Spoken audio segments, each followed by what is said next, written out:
सो hi guys, ये है absolute Ben 10 की मानवा तो नहीं बोलूंगा, कॉमिक बोलूंगा, पर हाँ इसमें कोई ऑल्टरनेट टाइमलाइन की कहानी दिखाई गई है जिसमें हमें एब्सोल्यूट बेन 10 की कहानी बताया जाएगा। जैसे कि डीसी कॉमिक्स में एब्सोल्यूट सुपर हीरोज की कहानी हमें दिखाई गई है, उसमें उनके पास कोई वैल्यूएबल चीज नहीं होता है। बिल्कुल वैसे ही बेन 10 के पास इस यूनिवर्स में उसका ग्रैंडफा नहीं है और इसका सिर्फ 3 चैप्टर्स ही आए हैं, उसको ही कवर करने वाला हूँ। आगे जब चैप्टर्स आएंगे तो उसको कवर करूंगा अगर अच्छा रिस्पॉन्स आएगा तो चलिए बिना देर करे शुरू करते हैं।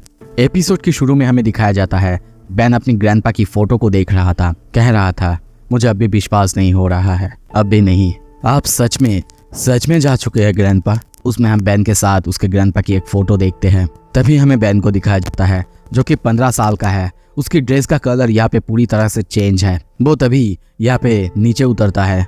सामने उसके पापा और मम्मी थे। वो उससे पूछ रहे थे कि वो इस साल कौन सा स्पोर्ट खेलने वाला है, पर टेनिसन कहता है ओह हाँ, मुझे लगता है कि मैं इस साल पास कर दूंगा, अच्छा नहीं लग रहा है। ये सुन के उसके पापा उसकी तरफ देखते हैं, पर वो फिर बिना कुछ कहे आगे निकल जाता है। कहता है कि वो कार में इंतजार करेगा। उसके जाते ही उसके पापा कहते हैं पता नहीं सैंड्रा, मुझे कोई आइडिया नहीं कि मैं उसे चीयर अप कैसे करूं।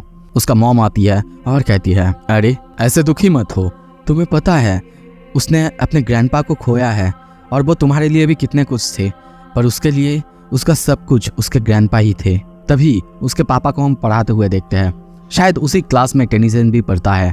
वो बहुत ज्यादा दुखी था। तभी वहाँ पे कैश और जीटी को देखते हैं जो कि उससे पूछ रहे थे कि वो इस साल खेलेगा कि नहीं। शायद यहाँ पे वो लोग अच्छे दोस्त हैं।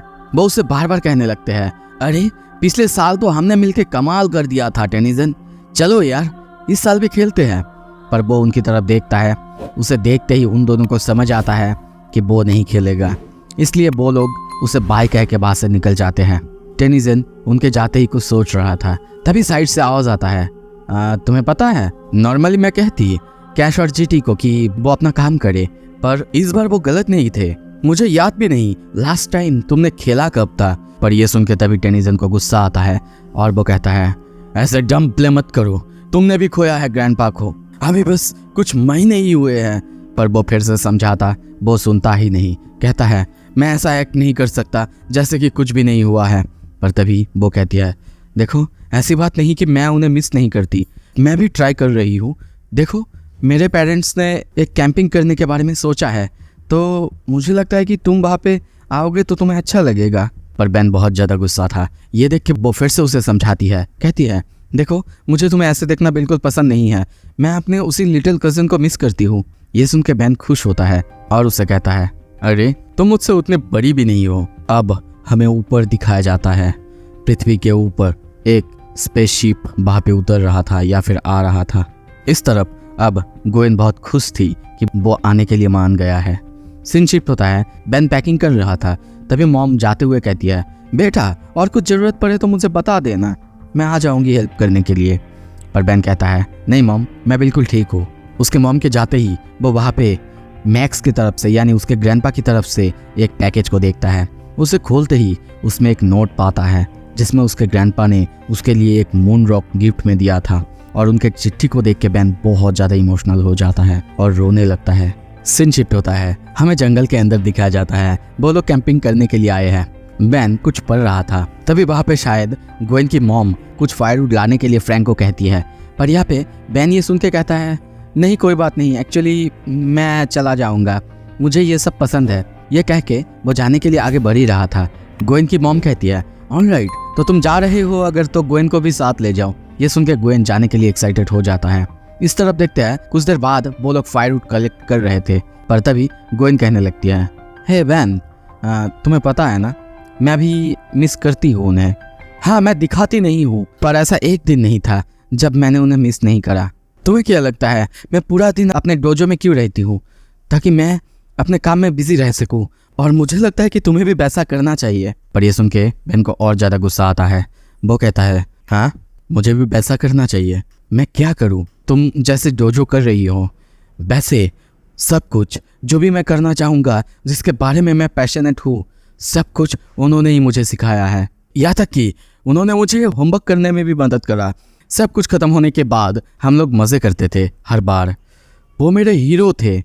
तो तुम बताओ मैं कैसे चेयर अप कर लूँ, कैसे सब कुछ भूल जाऊँ। वो कहती है, बहन मैं बस तुम्हारी मदद करने की कोशिश कर रही थी। ठीक है कोई बात नहीं, मैं कैंप में वापस जा रही हूँ। और यह कह के दुखी होके वो बाहर से निकल जाती है। इस तरफ बहन आसमान की तरफ देख रहा था और सोच रहा था, पर मैं ग्रैंडपा को भूल नहीं सकता। मैं सच में विश करता हूँ काश एक बार मैं उनसे फिर से बात कर सकता। तभी वो जब आसमान की तरफ देखता है, वहाँ पे कुछ चमक रहा था। वो ये देख के कहता है, क्या सन? पर तभी वो चीज़ उसकी तरफ आ रहा था। ये देख के वो बहुत ज़्यादा डर जाता है। वो दौड़ने लगता है, भागता, पर वो स्पेसशिप उसके पास आके गिर जाता है। वहाँ पे बहुत खतरनाक ब्लास्ट होता है। कुछ देर बाद जब थोड़ा सा सब कुछ ठीक होता है, वो उस तरफ देखता है। उस तरफ ग्रीन लाइट शो हो रहा था। ये देख के वो जब उसके पास जाता है, वहाँ पे छोटे से कुछ ग्रीन कलर का देखता है। ये देख के वो उसके पास जाता है। इसे मैं ज़्यादा एक्सप्लेन नहीं करूँगा क्योंकि आप सबको ये पता है। उसे लगता है कि ये कोई सैटेलाइट होगा, इसी वजह से वो उसमें थोड़ा सा हाथ देता है। उसमें से आवाज़ आता है, DNA टारगेट लोकेटेड। और तभी देखते हैं बेन का हाथ उसके अंदर चला जाता है। बेन बहुत ज़्यादा कोशिश करता है अपना हाथ उसमें से बाहर निकालने की, पर वो बाहर आ ही नहीं रहा था। उसके हाथ में कुछ हो रहा था। वो चिल्लाने लगता है। कुछ देर बाद उसका हाथ बाहर आता है। उसमें जब वो देखता है, एक बहुत बड़ी सी घड़ी जैसा कुछ था जो कि उसके स्किन के साथ पूरी तरह से चिपक चुका है। वो जब उस वॉच को देखता है, उसमें से कुछ चेहरा पॉपअप हो रहा था, बिल्कुल जैसे कि ओमनीवर्स में होता है। और वो ना चाहते हुए भी या फिर बोलो क्यूरियोसिटी में उसे जोर से दबा देता है। और तभी वो ट्रांसफॉर्म होने लगता है। और तभी वो एक्सेलरेट में ट्रांसफॉर्म हो जाता है। हाँ, जैसा कि मैंने आपको कहा है, ये ऑल्टरनेट यूनिवर्स में है। तो इस यूनिवर्स में बेन जिसमें पहली बार ट्रांसफॉर्म होता है, वो हिट ब्लास्ट नहीं बल्कि एक्सेलरेट है। और जैसे कि नॉर्मल है, वो अपने आप को देखता है और पूरी तरह से डर जाता है कि ये उसे क्या हो गया है। वहीं पे तभी एक लेक था, उसमें वो जाने की कोशिश करता है और जाने से पहले ही गिर जाता है। पर किसी तरीके से जब वो अपने चेहरा को देखता है, पूरी तरीके से डर जाता है। डर से चिल्लाने लगता है, ये उसके साथ क्या हो गया है।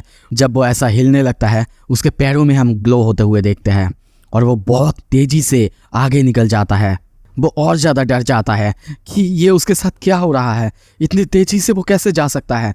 और ऐसे ही करते करते शायद वो एक खाई की तरफ निकल जाता है। पर उसमें से भी बहुत कोशिश करके जब वो अपने आप को संभालता है और एक जगह आके गिरता है, और जब सामने देखता है, एक ट्रक उसके सामने था।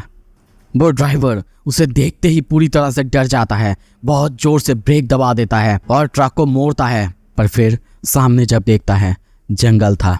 वो ब्रेक दबाने की कोशिश करता है, पर ब्रेक्स वो ऑलरेडी शायद फेल हो चुके हैं। वो उसे रोक नहीं पा रहा था। बेन सामने ये होते हुए देख रहा था, डर चुका है। पर तभी उसके ग्रैंडपा की बात उसे याद आता है। याद रखना बेन, जब भी पैनिक करोगे उससे हमेशा ही सब कुछ बुरा होगा। तो हमेशा शांत रहना और फोकस करना अपने फॉर्म पर, अपने आप पर हमेशा विश्वास रखना। और तभी प्रेजेंट में वो कहता है, मुझे फोकस करना होगा। और तभी कहता है 3, 2, 1 और वो खतरनाक तरीके से दौड़ता है। इंस्टेंटली वो उस ट्रक के दरवाजे में पहुंच जाता है। फिर से फोकस करते हुए उस ट्रक के दरवाजे को निकाल फेंकता है और उसके ड्राइवर को वो अपने पूंछ से निकाल के बचा लेता है। हालांकि वो उस ट्रक को बचा नहीं पाता। ये देख के वो ट्रक ड्राइवर वो पूरी तरीके से डर जाता है। दूसरी तरफ तभी ग्वेन वापस आती है, कहने लगती है, हे बेन, मैंने कुछ आवाज़ सुना।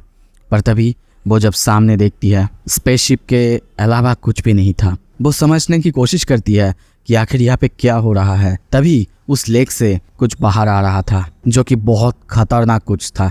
शायद ये क्रैब या फिर कुछ हो सकता है। तो उसे हम अगले एपिसोड में ही देखेंगे। मुझे पता नहीं इसके अगले चैप्टर कब आएगा, क्योंकि ये वीकली नहीं आ रहा है।